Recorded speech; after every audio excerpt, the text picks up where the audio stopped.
Welcome back to Merciful Revenge, the channel where we share real stories of strength, resilience, and the quiet power of walking away from people who never valued you.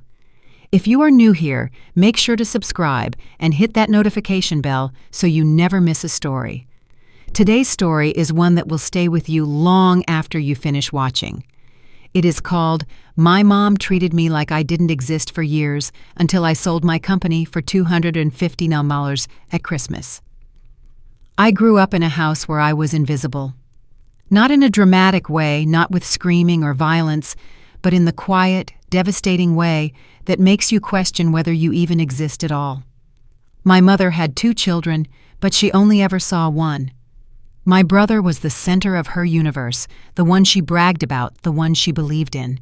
And me, I was background noise. When I spoke, no one listened. When I achieved something, no one noticed. When I left home, no one asked me to stay. For decades, I built my life in silence because I learned early that asking for recognition from my family was like screaming into a void. But I kept building. I kept working. I kept growing. And then came that Christmas dinner, the night everything changed. I did not plan a grand reveal. I did not rehearse a speech. I simply answered a question, and what followed was a silence so thick I could feel it pressing against my chest. My mother's face, my brother's eyes, the truth they had ignored for years suddenly standing in front of them, impossible to deny. What happened next involves a secret my brother had been hiding, a betrayal I never saw coming, and a twist that will make you understand why revenge does not always look like anger. Stay with me until the end because this story is about to get very, very satisfying. My name is Elaine Parker. I am 55 years old, and until very recently, I was the founder and CEO of a healthcare software company that I built from nothing over 15 years. But before any of that, before the success and the money and the moment that changed everything, I was simply a daughter who spent her entire life being unseen by the one person who was supposed to see her most. The phone call came on a Tuesday afternoon 3 weeks before Christmas. I was sitting in my home office reviewing the final paperwork for a deal that would close the following week when my mother's name appeared on my screen. Patricia Parker. I let it ring twice before answering, already knowing exactly how the conversation would go. "Elaine," she said.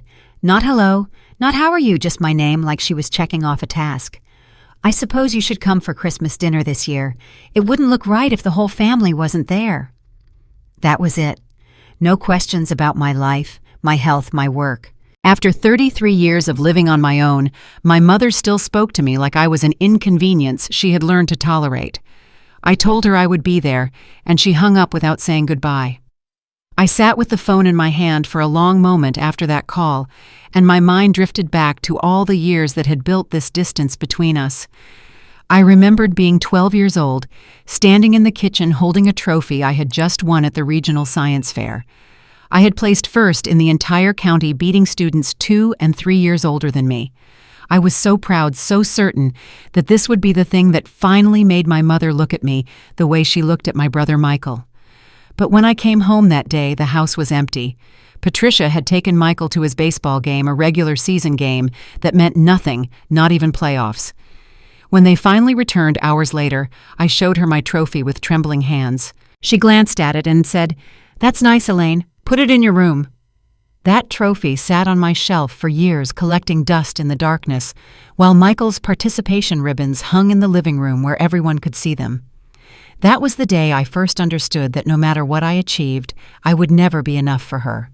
But my father was different. Richard Parker saw me when no one else did. He came to my science fairs, my school plays, my graduation. He sat in the audience and clapped louder than anyone, and when I looked out into the crowd, his face was always the one I found first. The night before I left home at 22, he pulled me aside and said something I have never forgotten. "Build something that's yours, Elaine. Something no one can take credit for, and don't wait for anyone's permission." I carried those words with me like a secret inheritance, more valuable than anything he could have left me in a will. And then 15 years ago, my father died. The funeral was a blur of black clothes and hollow condolences, and through it all, Patricia played the grieving widow while barely acknowledging my existence. But 1 week after we buried him, I received a call from Harold Bennett, my father's lawyer. He asked me to come to his office alone. When I arrived, he handed me an envelope containing a life insurance policy I never knew existed. My father had taken it out years earlier, naming me as the sole beneficiary. $150,000, completely separate from the estate, completely unknown to my mother. Inside the envelope was a handwritten note in my father's careful script.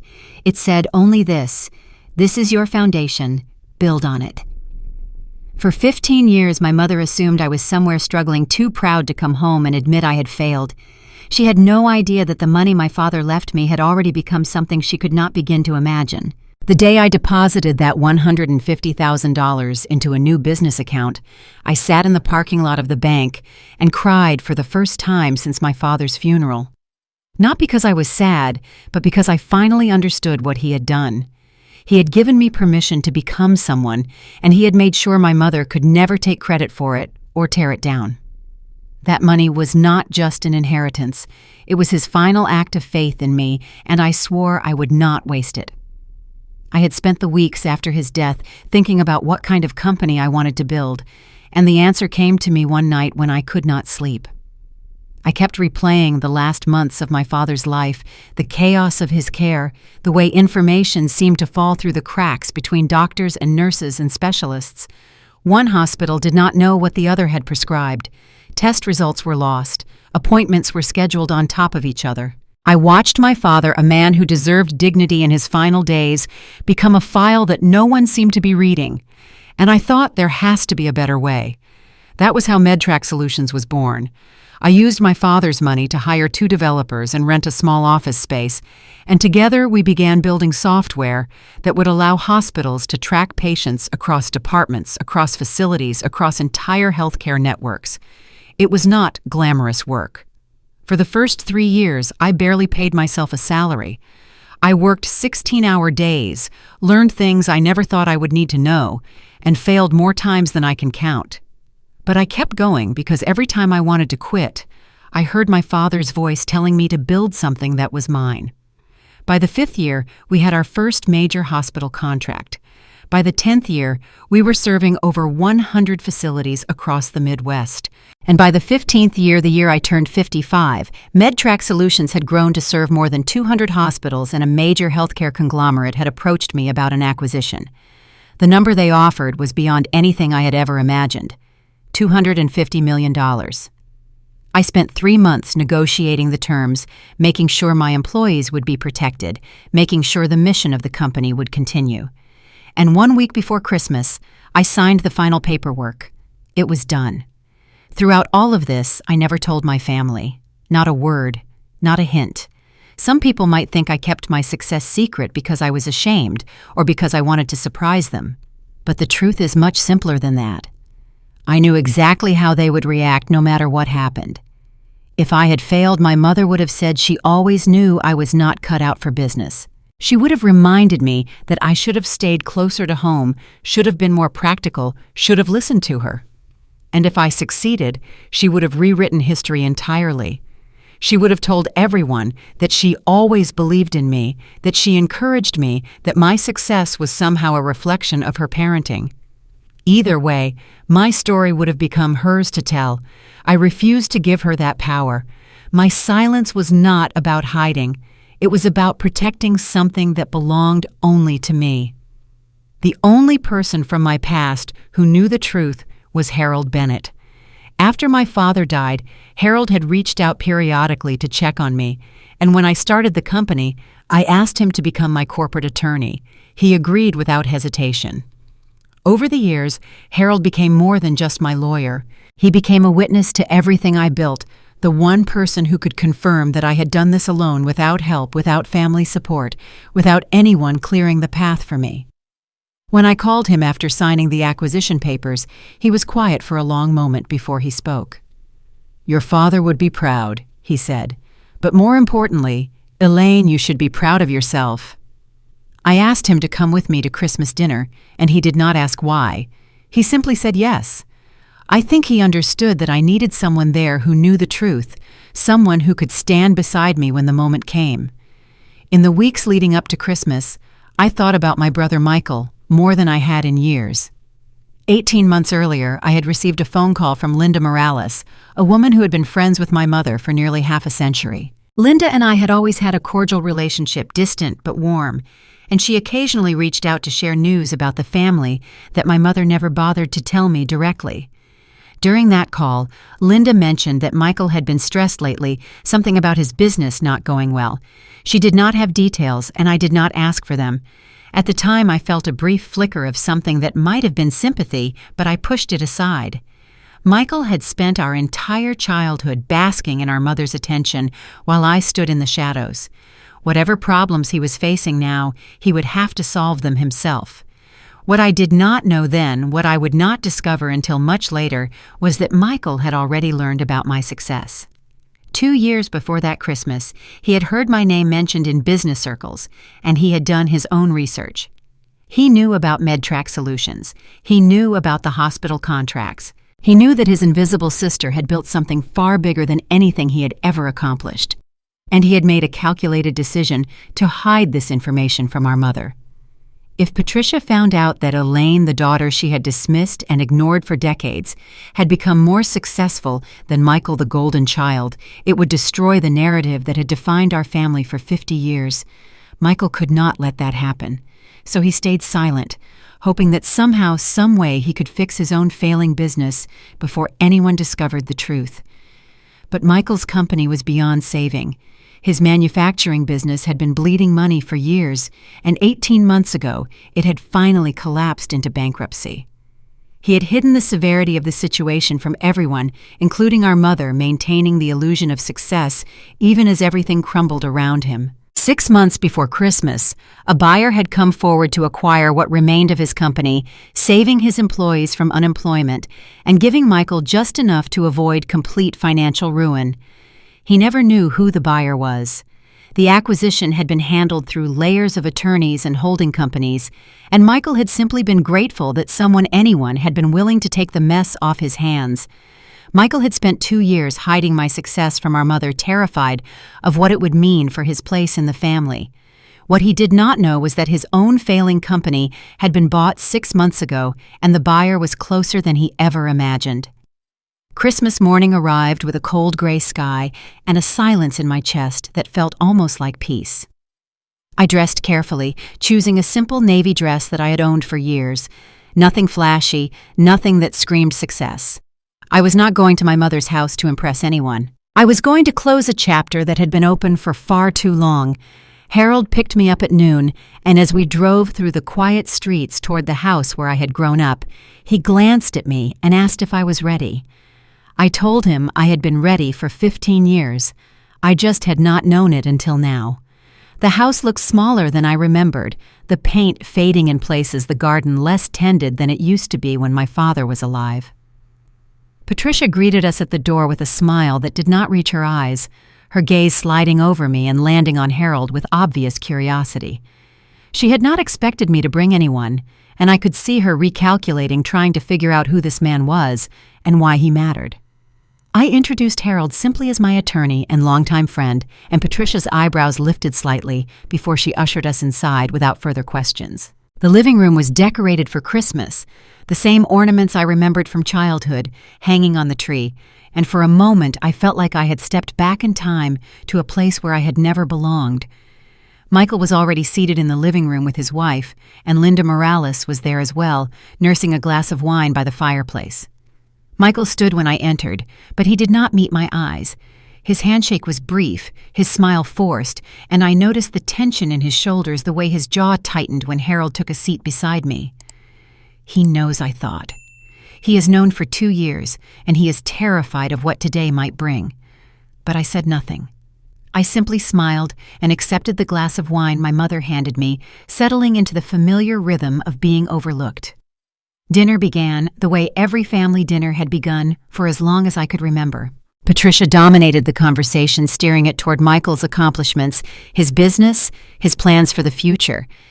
"Michael has some very exciting deals coming up," she announced, beaming at her son across the table.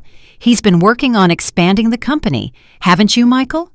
Michael nodded, but his enthusiasm was hollow, his words vague. I watched him push food around his plate, avoiding my gaze, and I wondered how long he had been carrying this weight, this secret knowledge that his sister had surpassed him in every way he had ever measured success. When Patricia finally turned to me, it was almost an afterthought. "And Elaine," she said, "how are you doing? Still working on those computer things?" Before I could answer, she continued, "Elaine has always been the independent one. She doesn't need anyone's help." The dismissal was so automatic, so deeply ingrained, that I do not think she even realized she had done it. Michael cleared his throat and looked at me for the first time that evening. "So what exactly do you do with those computer things, Elaine?" His tone was condescending, the same tone he had used when we were children, and he wanted to remind me of my place. "Still doing the same stuff, or have you moved on to something else?" I set down my fork and looked at my brother, really looked at him, and I saw the fear beneath the arrogance. He was baiting me, trying to control the narrative before it slipped away from him. I reached into my purse and pulled out my phone. Without a word, I opened the Forbes article that had been published 2 days earlier and set the phone on the table, the screen facing the center so everyone could see. The headline read, "MedTrack Solutions acquired for $250 million founder, Elaine Parker, on building healthcare's quiet giant." I did not explain. I did not boast. I simply let the words speak for themselves. The silence that followed was unlike anything I had ever experienced in that house. Patricia stared at the screen, her face frozen in an expression I could not read. Michael had gone pale, his fork suspended halfway to his mouth. Linda Morales leaned forward to look at the article, and I saw her eyes widen as she read the numbers. Harold, seated beside me, spoke into the silence, with the calm authority of a man who had spent decades in courtrooms. "I've been Elaine's corporate attorney for 15 years, he said. "The acquisition closed last week. Everything in that article is accurate." Patricia's voice came out as a whisper. 250 million. She looked at me as if seeing me for the first time, and I felt nothing. No triumph, no vindication, just a quiet certainty that I had finally stepped out of her shadow. But the evening was not over. Patricia turned to Michael, and I watched her face shift from shock to suspicion. "Did you know about this?" she demanded. Michael opened his mouth, but no words came out. His silence stretched across the table like an accusation, and it was Linda Morales who broke it. "He knew Patricia," she said quietly. "I heard him mention it 2 years ago. He's known about Elaine's company for a long time." Michael's face crumpled, and for a moment, I almost felt sorry for him. Almost. "Yes," he finally admitted, his voice barely above a whisper. "I knew, and I didn't tell you because—" He stopped, unable to finish the sentence, unable to admit that he had hidden my success to protect his own position as the favored child. I let the silence hang for a moment before I spoke. "Michael," I said calmly, "when your company filed for bankruptcy 6 months ago, who do you think bought it?" His head snapped up, and I saw genuine confusion in his eyes. He had never known who the anonymous buyer was, never thought to question why someone would take on his failing business. "MedTrack Solutions acquired Parker Manufacturing in June," I continued. "I've been signing your employees' paychecks for 6 months. Every single one of them still has a job because I made sure of it." The color drained from Michael's face completely. The brother who had dismissed me, who had looked down on me for 55 years, had been indirectly working under the company I built. The irony was not lost on anyone at that table. I expected shock. I expected silence. What I did not expect was my mother's response. Patricia straightened in her chair, and when she spoke, her voice had regained its familiar commanding tone. "Well," she said, "if you have that kind of money, you should help Michael properly. We're family Elaine. That money should go to fixing his situation." She was not apologizing. She was not acknowledging what I had accomplished. She was doing what she had always done, demanding that I sacrifice myself for Michael's benefit. I looked at my mother, and I felt the last thread of hope I had been unconsciously holding finally snap. "That," I said quietly, "is exactly why I never told you. For the first time in 55 years, I watched my mother's carefully constructed world collapse, not because I had attacked it, but because the truth had finally become too heavy to hide. The silence that followed my words seemed to stretch into eternity.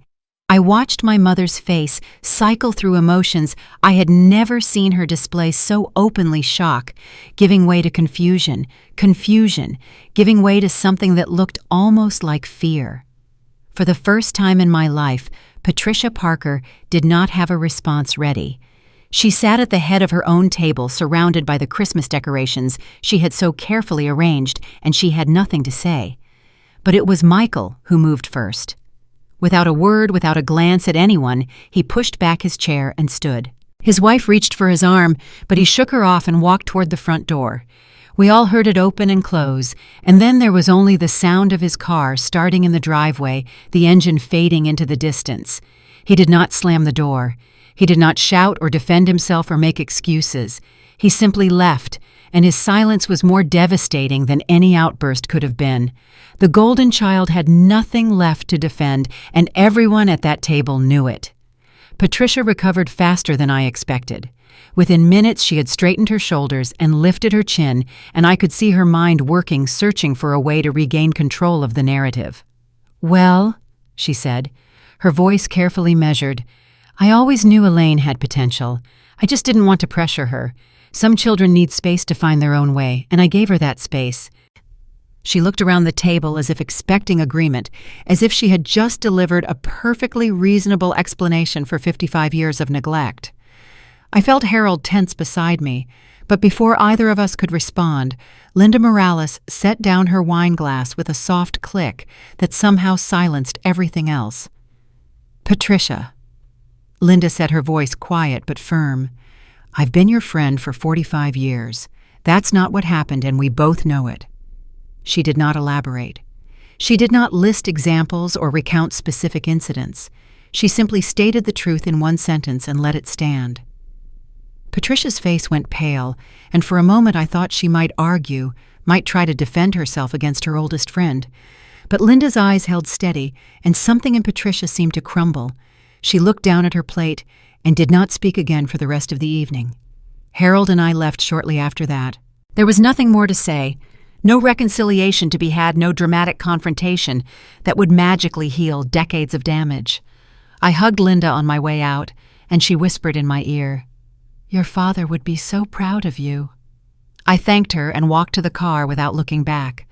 That night I slept more peacefully than I had in years, not because I had won something, but because I had finally stopped fighting a battle that was never mine to win.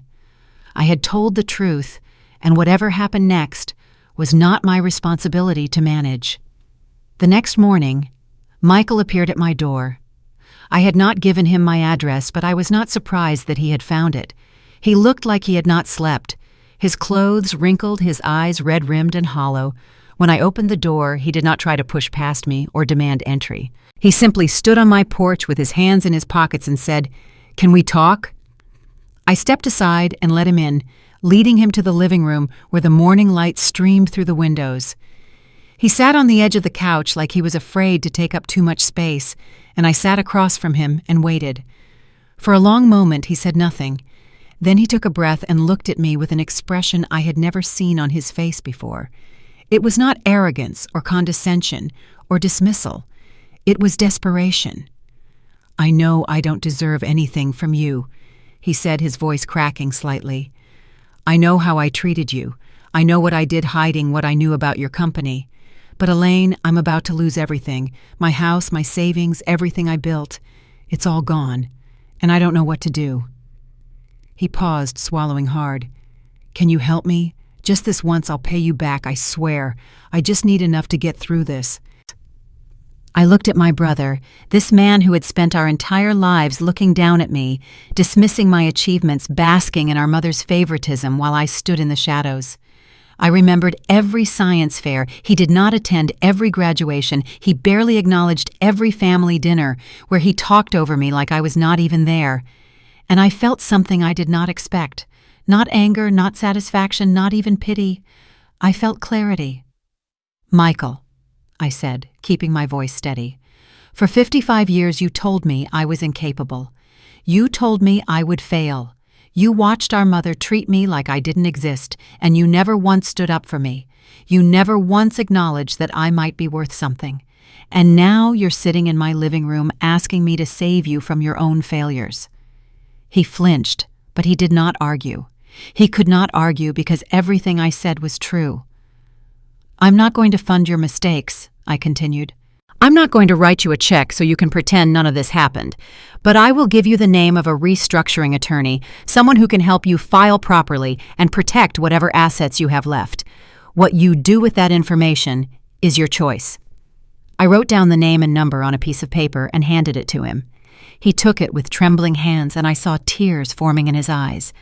"Elaine," he whispered, "I'm sorry. I'm so sorry." I nodded, but I did not tell him it was okay, because it was not okay. It would never be okay. "I know," I said simply. "But sorry doesn't change the past. It only changes what you do next." He left a few minutes later, and I never saw him cry, but I heard him sobbing in his car before he drove away. That afternoon my mother called. I let it ring 3 times before I answered, and when I heard her voice, it was smaller than I had ever heard it, stripped of its usual authority. "Elaine," she said, "I think we should talk about what happened." I took a breath and chose my words carefully. "I don't hate you, Mother," I said. "I spent a long time wishing things had been different, but I don't hate you. However, I'm done. I'm done performing for approval that was never coming. I'm done pretending the past didn't happen just to make family dinners comfortable. You can call me if you want to have a real conversation, but I won't apologize for succeeding without your blessing, and I won't pretend that everything is fine when it isn't." There was a long silence on the other end of the line. Then Patricia said, "I don't know how to do that." And for the first time, I believed she was telling the truth. "Then I guess you'll have to figure it out," I said. "Or not. That's your choice, not mine." I hung up the phone and stood by the window watching the winter sun sink toward the horizon. I realized then that the greatest revenge was not making them suffer. It was watching them finally see me, clearly knowing they could no longer pretend I was invisible. 6 months passed, and the world kept turning. Spring arrived with its usual indifference to human drama, flowers blooming, and birds singing as if nothing had changed, as if that Christmas dinner had been just another holiday gathering. But everything had changed, and on a warm June morning I drove to the cemetery where my father had been buried 15 years earlier. The anniversary of his death always brought me here, but this year felt different. This year I was not coming to grieve. I was coming to report. The cemetery was quiet at that hour, the morning dew still clinging to the grass, the headstones casting long shadows in the early light. I walked the familiar path to my father's grave, carrying a bouquet of white roses, his favorite, and a peace in my heart that I had not felt in decades. I knelt beside the headstone and traced his name with my fingers. Richard David Parker, beloved father and husband, though I had always thought that last word was generous, given how Patricia had treated him. I placed the flowers against the stone and sat back on my heels, letting the silence settle around me. "You told me to build something no one could take credit for," I said quietly. "I did, Dad. I built a company from nothing, and I sold it for more money than I ever dreamed possible. But more than that, I built a life where their opinion doesn't define me anymore. I think that's what you really wanted for me. Not the success, not the money, but the freedom. The freedom to be myself without waiting for permission." A bird sang somewhere in the trees above me, and I smiled. "I finally stopped waiting, Dad. I wish you could have seen it. But maybe you did. Maybe you've been watching all along." I stayed there for a long time, just sitting with him, feeling closer to my father in that quiet cemetery than I ever had in my mother's house. The months after Christmas had brought changes I had anticipated, and some I had not. Michael, true to form, had not used the restructuring attorney I recommended. Instead, he had tried to salvage his situation on his own, and by February, he had lost the house. The last I heard, he was living in a small apartment on the other side of town, working as a consultant for a company that paid him a fraction of what he used to earn. There were no more big deals, no more grand plans, no more status to protect. At 58 years old, Michael Parker was starting over, and while I took no pleasure in his downfall, I felt no obligation to rescue him from it either. He had made his choices, and now he was living with the consequences. That was not cruelty. That was simply the truth. Patricia's situation was different but equally telling. She still lived in the family home, but the house was showing its age in ways she could no longer hide. The roof needed repairs she could not afford. The garden my father had tended so carefully had grown wild and unkempt. Her social circle had shifted too, friends like Linda gradually distancing themselves, tired of the pretense, tired of watching Patricia rewrite history to suit her needs. Linda had called me once a few weeks after Christmas to tell me she was proud of me and to apologize for staying silent for so long. I told her there was nothing to apologize for, that her one sentence at the dinner table had meant more than she knew. We still talk occasionally, and I consider her a friend, perhaps the only good thing to come out of my mother's world. As for Patricia herself, she calls me once a month, sometimes more. I never answer. Instead, I respond by email, brief and polite and formal, the kind of correspondence you might have with a distant acquaintance rather than your own mother. I ask about her health. I acknowledge birthdays and holidays, but I do not call and I do not visit, and I do not pretend that we have the kind of relationship she now desperately wants us to have. The mother who once controlled every narrative, who decided who mattered and who did not, now waits by the phone for responses that rarely come. I am not punishing her. I am simply no longer available to be her afterthought. The foundation launched in April on what would have been my father's 80th birthday. I had spent months planning it, working with Harold and a team of advisors to create something that would honor my father's memory while making a real difference in the world. The Richard Parker Foundation would provide grants to women over 45 who were starting businesses or returning to education, women who had been told they were too old, too late, too invisible to matter. I knew those women because I had been one of them. I knew what it felt like to have a dream and no one to believe in it. And I knew what a difference one act of faith could make, because my father's life insurance policy had made all the difference for me. The launch event was held at a hotel downtown, a beautiful room filled with professionals, journalists, potential donors, and the first class of grant recipients. I stood at the podium and looked out at the crowd, and I felt my father's presence as strongly as if he were standing beside me. My father taught me something important. I said, my voice steady and clear. He taught me that success isn't about proving others wrong, it's about proving yourself right. He believed in me when no one else did, and he gave me the foundation to build something meaningful.